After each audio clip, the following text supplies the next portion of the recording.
Buen día. Nuestro grupo está conformado por Daniela Bermúdez, Paula Gómez, Ana Morales, Daniela Viveros y quien les habla, Miguel Pinto. En la siguiente presentación trataremos el tema de la servidumbre relacionada en la legislación colombiana.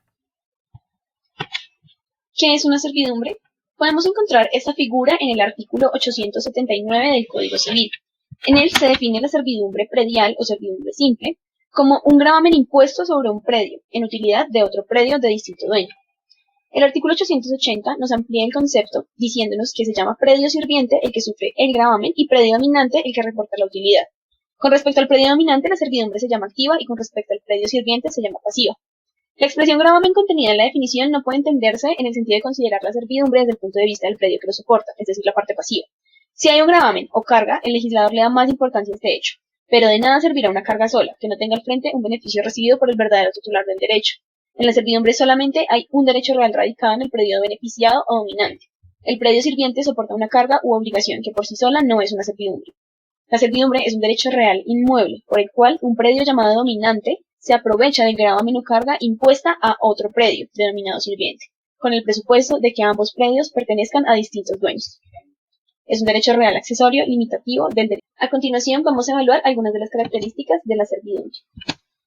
Como primer punto tenemos que es un derecho real inmueble. Su titular lo ejerce independientemente de cualquier persona e implica para todo el mundo la obligación de no perturbar su ejercicio.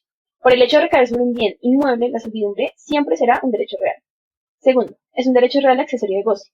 Es un derecho real accesorio porque supone la existencia del derecho real de dominio. Es accesorio de la propiedad inmueble. Se dice que es un derecho de goce porque el predio dominante obtiene un beneficio o utilidad. Es porque el predio sirviente soporta una carga o un gravamen, es decir, una limitación al dominio.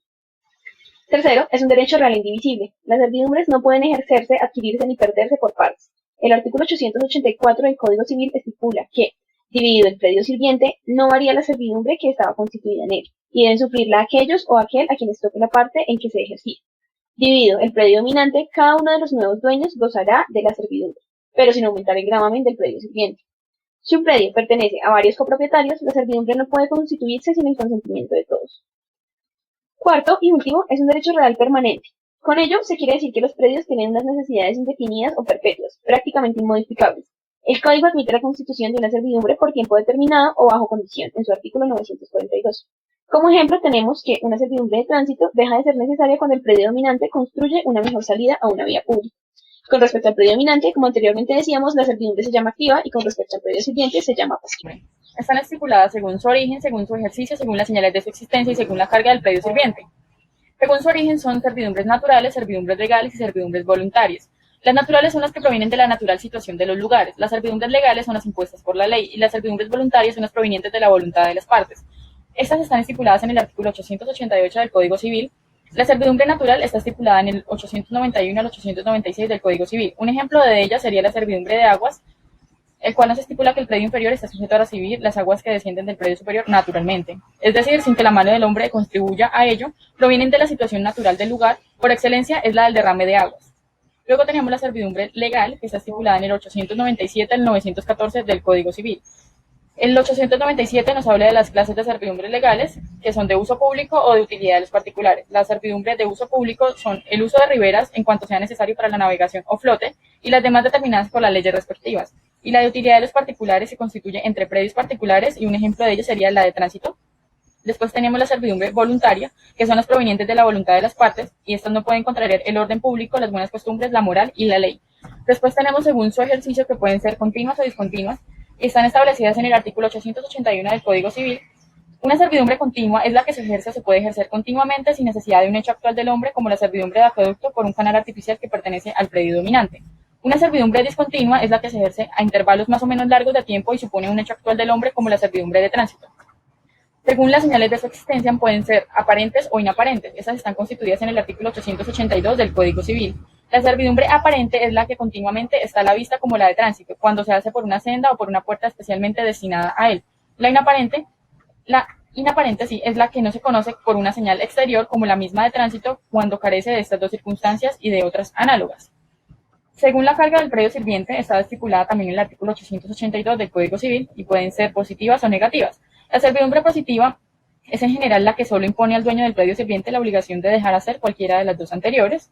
La negativa, la que impone al dueño del predio sirviente la prohibición de hacer algo que sin la servidumbre le sería lícito, como la de no poder elevar sus paredes sino a cierta altura. A continuación, hablaremos sobre los predios susceptibles de ser grabados y la capacidad para constituir.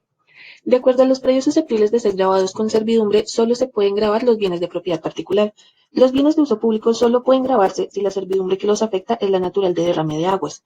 Las servidumbres legales y voluntarias no pueden grabar los bienes de uso público. Este aspecto los diferencia de las servidumbres administrativas que pueden grabar tanto a los bienes de uso público como a los privados.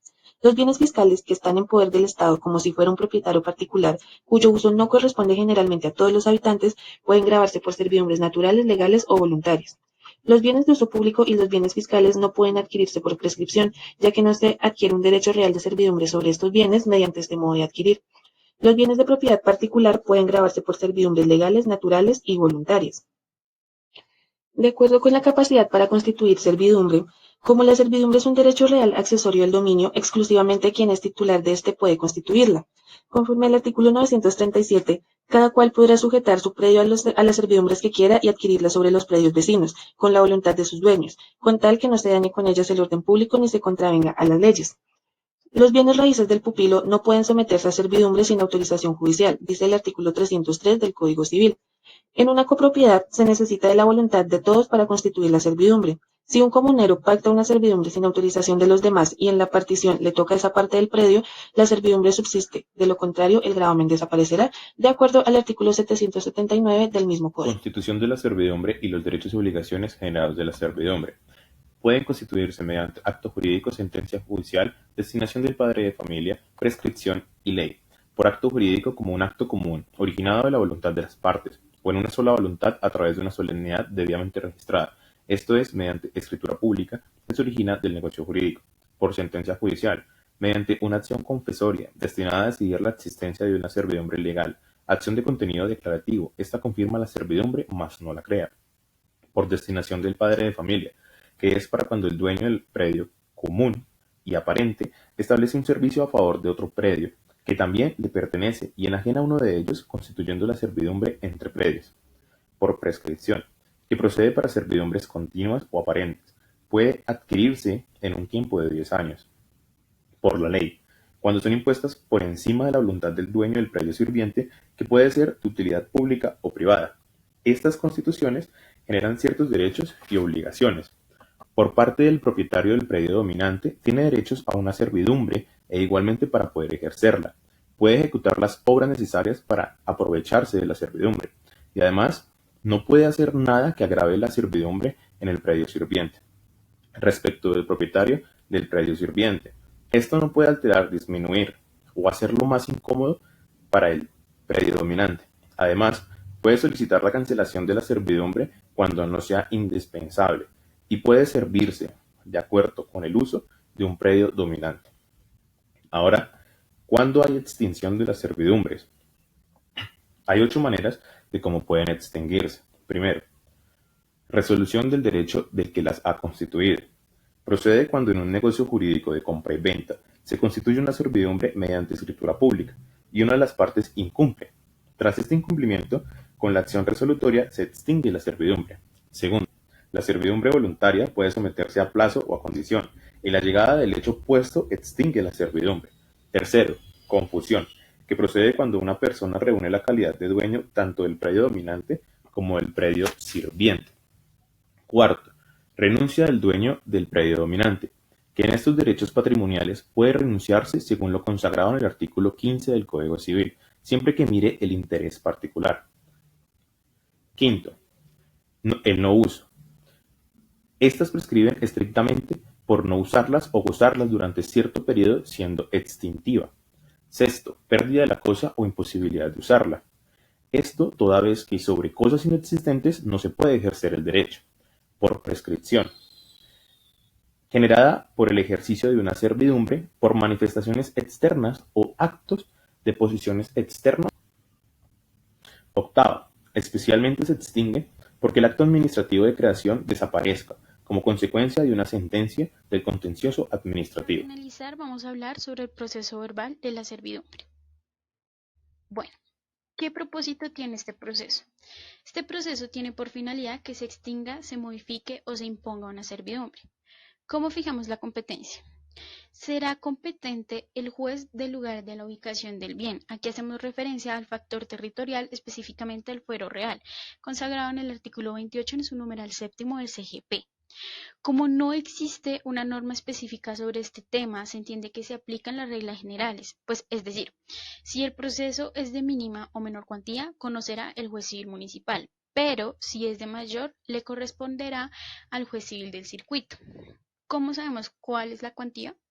Bueno, la cuantía se determina por el avalúo catastral del predio sirviente. Esto está consagrado en el artículo séptimo del CGP en su numeral 26.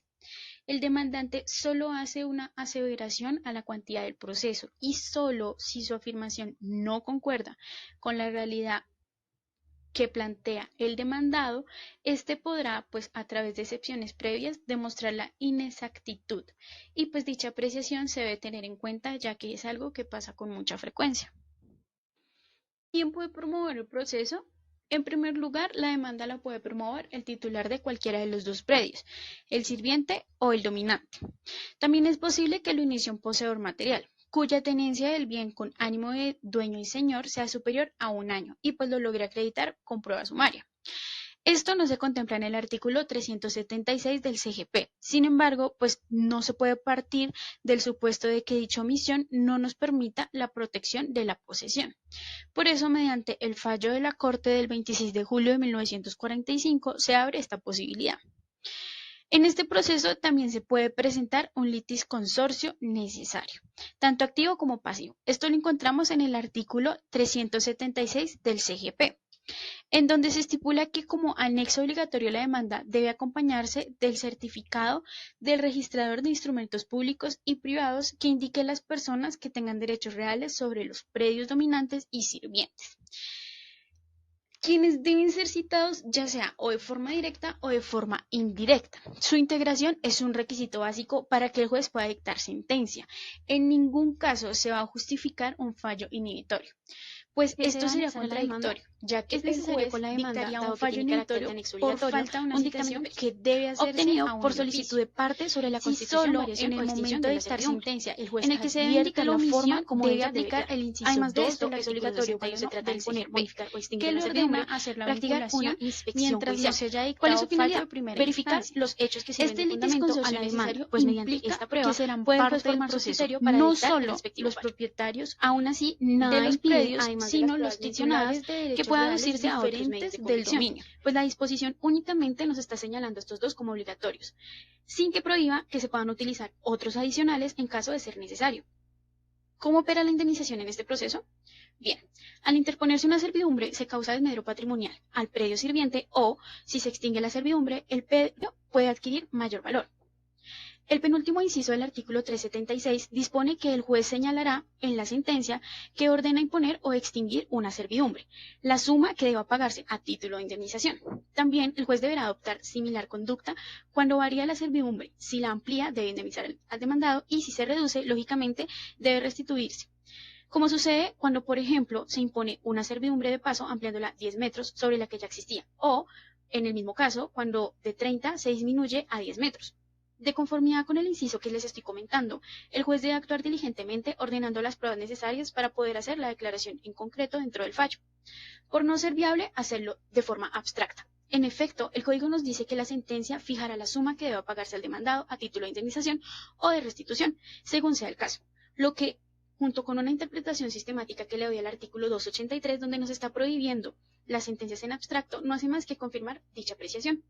Esa regulación económica la debe hacer el juez con base a las pruebas aportadas.